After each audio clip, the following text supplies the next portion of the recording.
Forget the ramen noodle diet. Forget the endless pitch decks. Forget chasing viral trends like a digital greyhound. What if I told you that your next business success story, the one that gives you freedom, cash flow, and control, isn't something you have to build from scratch? It's already built, already making money, already sitting on a quiet street corner, waiting for the right person to take the reins. Hello, and welcome back, my fellow innovators, entrepreneurs, and future empire buyers. I'm Kim, your host of Small Business Big AI, the podcast where we don't just talk about AI, we explore the real-world strategies you can use to transform your small business into a technology-enabled superpower. Now, today's move, buying a business instead of building one. Now, we're diving into a seismic shift that's happening across Main Street. Baby boomer owners are retiring in droves, putting millions of small businesses up for sale. And while everyone else is trying to invent the next app, the real wealth, well, it's hidden in the family-run ice cream parlor just down the street. Now, we're talking strategy, financing, AI-powered due diligence, and the emotional intelligence required to step into someone else's legacy. So, let's torch the old playbook and flip the script. This episode could change the way you think about entrepreneurship forever.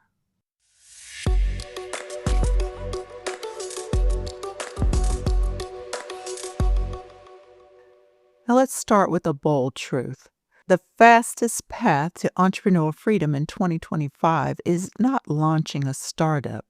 It's acquiring a business that's already working. Now, here's the reality. Over 10,000 baby boomers retire every day in America, and many of them own small businesses, profitable, stable, service-based operations with loyal customers and experienced staff. And they're at a tipping point, a transition, where they're ready to really hand over the keys. But most entrepreneurs don't even look at acquisition because they assume it's, really too expensive or too complicated, or maybe even only for those Ivy League merger and acquisition folks. But that couldn't be further from the truth. The landscape is shifting dramatically. Now get this. Over 12 million small businesses are expected to change hands in the U.S. alone in the next decade. That's not just a statistic. It's a colossal wave of opportunity. Now, look at what's trending. Like plumbers, HVAC owners, and collision repair shops are minting new millionaires. And white-collar businesses like accounting firms and local marketing agencies, they are being scooped up by solopreneurs and roll-up investors. So why are people buying instead of building? Well, let me give you 3 quick reasons. Instant cash flow, trained staff already in place, and proven product market fit.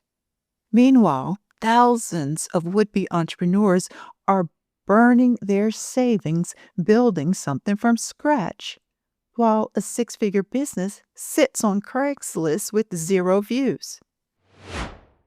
Now, the startup failure rate, is still around 90%. But when you acquire right, you skip the guesswork and start from strength. And the best part? With AI tools, you can now evaluate these opportunities faster, cheaper, and smarter than ever before. But to truly understand what makes or breaks these deals, you need a peek behind the curtain. And for that, I brought in someone who's brokered deals, coached buyers, and lived it firsthand. So stay with me. Join our growing community of small business owners who are using AI to transform their businesses. Subscribe and be part of the conversation. All right, it's time for one of my favorite segments, Coffee Table Conversations with Kim and Hal. Now, you know I couldn't do this episode without bringing in my favorite business broker and strategist, Hal, the buy, don't build guru, Howard. So, to give us his own unique perspective. Hey, welcome back, Hal. Thanks, Kim. What an intro. The guru? Yeah. Now, I know that you've seen a thing or two in, the real world of business. Now, you've heard the Silicon Valley stories, the garage to glory narratives, build it, hustle, grind, hope it goes viral. That's exhausting just saying it. But what if that's old news? What if the smartest entrepreneurs in 2025 aren't starting from scratch? What if they're stepping into businesses that are already working, already cash flowing, already have customers? Exactly, Hal. So let's start there. Now, you've been working with a few clients lately who are ready to sell, right? So, what are you seeing out there right now? Honestly, a lot of legacy businesses where the owners are just tired, ready to retire, relax with the grandkids, or travel the world. These aren't distressed assets. They're just people who built something solid and are finally ready for a change, or maybe just slow down a bit. Yeah, these aren't dusty relics. Many of these are solid, profitable enterprises. The challenge for the retiring owners, a staggering 70% of them don't have a formal succession plan, even though a third of them expect to exit within the next 5 years. That's a massive opportunity gap. More than a gap, and it's being filled by a new generation of savvy buyers, often millennial corporate refugees, who see the value of acquiring something proven. But how? What about the owner, the founder, the builder with sweat equity, the person on the other side of the equation? Because the emotional part is real. Now, for many of them, this business, their business, well, it's their identity. There's pride, fear, a sense of loss, even if they're excited about retiring. That's the emotional dilemma. As a buyer, you need incredible empathy. You need to understand their why for selling, not just their asking price. Sometimes ensuring the business will be in good hands, that their employees will be treated well, is as important as the final number. Yeah, we're seeing that with Pops too, aren't we? He's been having these conversations about his own business succession. It's not just about the financial transaction, it's really about the legacy, and it's deeply personal. Now, you've always thought he's never going to sell, but last month he asked you, so what are your intentions with the business? Now, that was a big moment. It was. He's almost 93 and finally starting to think about a succession. And that's a shift from this is mine to what happens after me. This is what creates the opportunity for a buyer, but only if the buyer understands the human side of the deal. Right. This isn't Shark Tank, and you're not just buying a spreadsheet. You're stepping into a story, a legacy, and it's a family business. Or there may even be multi generational handoffs involved. Now, that adds another layer of complexity. Exactly. So the best buyers are part strategist, part steward. They want to modernize for sure, but they also want to respect what's already working. And yet, I know some buyers go too far in trying to overhaul everything at once. So, what are your thoughts on that? That's one of the biggest mistakes. You walk in swinging a wrecking ball instead of a welcome mat. You lose the trust of the team and the loyalty of the customers. Balance is key. So, Hal, what would you tell someone who's thinking about buying? It's not just about finding a business with good numbers. It's about understanding the story, the people, and the very real human emotions tied into that for sale sign. Look for tired owners, not tired businesses. Find something that has momentum, but just needs a pop of energy, fresh leadership, or maybe a little technology to unlock the next level. A little AI technology, right? That and a little bit more. A buyer who is genuinely passionate and has vision can really connect and often find a great deal. That's a win-win for everyone.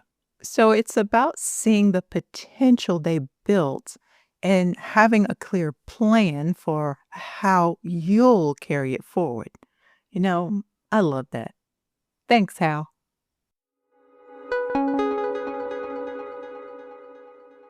Now that we've covered the heart of the matter, let's talk brass tacks. What about risk? Because even with the best intentions, buying a business isn't risk free. So, coming up next, we're talking strategy, reshaping business ownership one bold move at a time. Let's keep it going.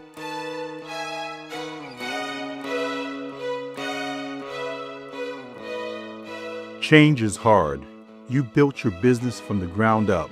Late nights, early mornings, and a whole lot of heart.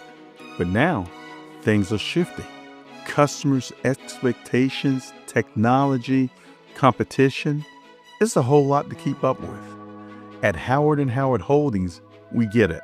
That's why we created the Small Business Transformation Model, a simple, step-by-step framework designed for business owners just like you.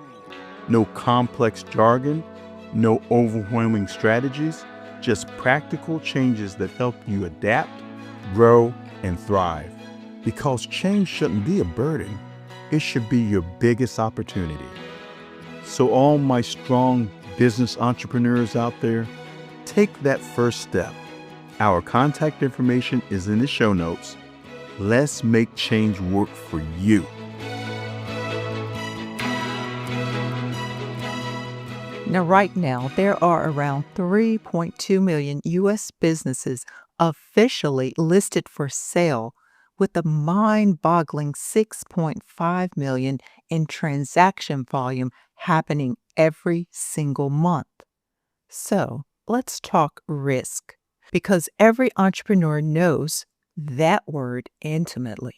Now, starting a business from zero, the failure rates are notoriously high, and we all know the stats. But acquiring an existing business, you're buying into a proven model, existing cash flow, a customer base. The risk profile changes dramatically. You're not just buying a business, you're buying a head start. You're leapfrogging that slow, cash burning startup phase. It's like choosing to start a race on lap 5 instead of starting with everybody else. Now, don't get me wrong. You still have to run, you still have to strategize, but you've bypassed some of the toughest early hurdles. Exactly. And this isn't just happening in one class of business. We're seeing incredible trends really all across the board. Yeah, Kim, like skilled trades, HVAC, plumbing, electrical. These businesses are creating a new class of blue-collar millionaires as private equity and smart individuals are buying them and snapping them all up. But it's not just about tool belts and work vans, Hal. So white collar services are equally ripe. Think bookkeeping firms or local marketing agencies and consulting practices. Uh-oh. So these are often passion-driven businesses where the founder is the business. Imagine consolidating a few smaller beans into one giant beanstalk. Okay, okay, Miss Jolly Green Giant. I like the green. Seriously, the beauty of acquiring these types of businesses is that the infrastructure is already there. The client knows the name, the systems are in place, even if it's a bit dated. Okay, so give us an example. Take the ice cream business I'm working with. The seller has built something with a local following. There's equipment, recipes, a lease, staff. Someone buying that isn't starting with a blank sheet of paper, an empty storefront. They're starting with momentum. My job, in this case, is to ensure that momentum is clear and valuable to a potential buyer.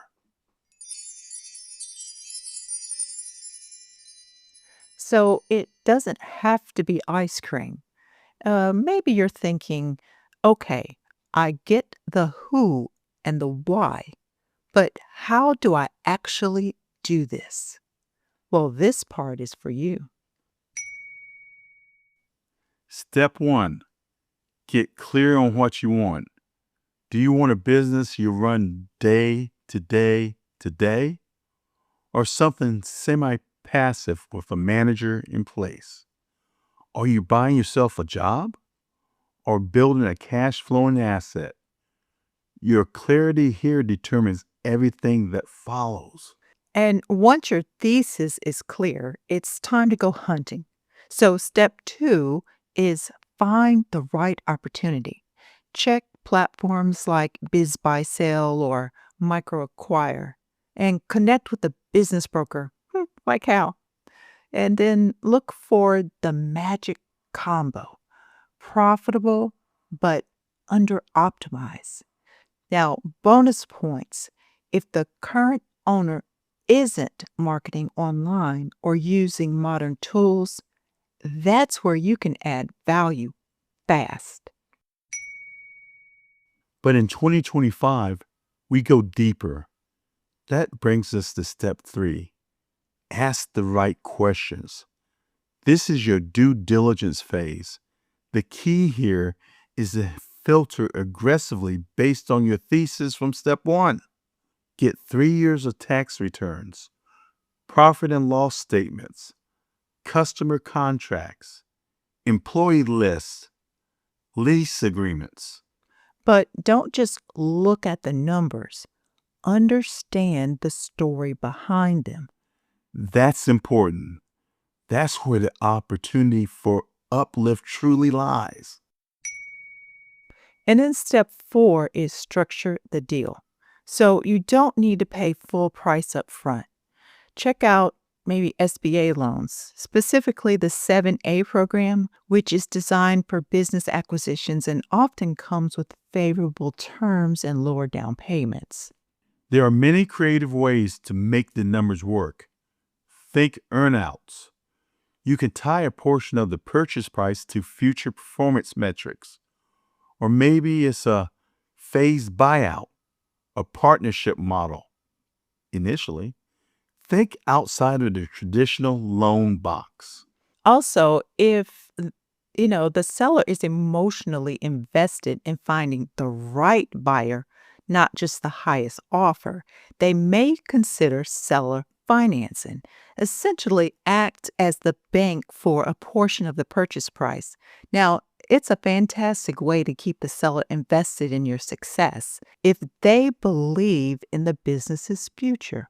That's what you did when you sold your first business. Seller financing. And look how well it turned out.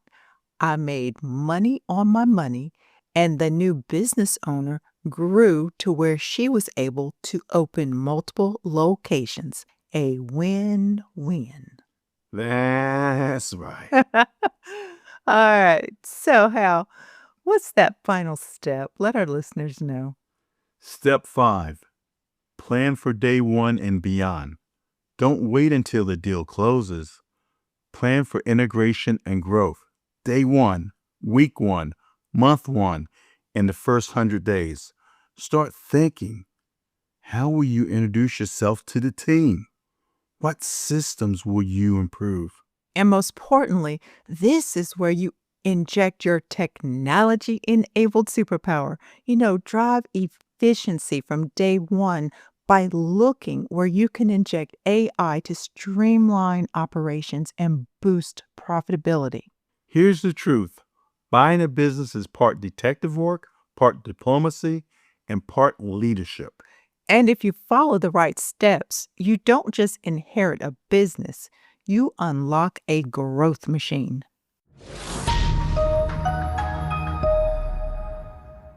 And here's where it gets really interesting for our listeners. Up next, we're going to talk about how AI can help you do it faster, smarter, and with way less stress.